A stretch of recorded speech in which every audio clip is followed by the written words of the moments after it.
ఎగరాలని ప్రయత్నం చేసినా రాదు. ఇప్పుడు సాతానుడు ఏం చేశాడు తెలుసా? వల వేసేసాడు.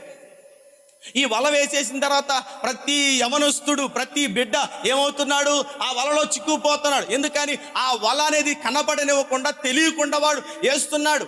వేసి అంటున్నాడు వాక్యభాగం, వాడు తన వలను నింపుకొని వాడు ఆనందంతో తిరిగి వెళుతున్నాడంట. సంగమా, నీ బిడ్డలను ఈ పక్షులనేవి చేరకుండా ఉండాలంటే దుష్టుడనేవాడు నీ బిడ్డల యొక్క మనస్సులో చొరబడి, ఆలోచనలో చొరబడి, దేవుని యందు భయభక్తులు లేకుండా వాడిని నాశనం చేస్తూ ఉంటే నువ్వేం చేయాలో తెలుసా? గోనె పట్ట ధరించి నీ బిడ్డల మీదకి రాబోతున్న పక్షులను తోలివేయాలి.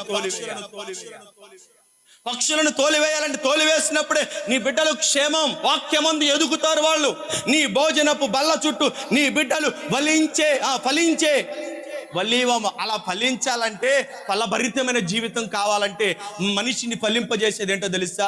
దేవుని వాక్కు. నీ బిడ్డలకు దేవుని వాక్యాన్ని హృదయమంతా నింపు. నీ బిడ్డలకు హృదయాల్లో వాక్యాన్ని నింపు. అడ్డమైన చెత్తంతా బిడ్డలకు ఇవ్వకుండా వాక్యము చేత నీ బిడ్డలు నింపబడినట్లుగా ఏం చేయాలో తెలుసా? వేకు జాబుని అంటాడే కదా, రేయి మొదటి జాబున నీ పసి పిల్లల ప్రాణం ఏడవాలంట. ఏడవాలి. మిస్పాలో నీళ్లు కుమ్మరించినట్లుగా మీ హృదయం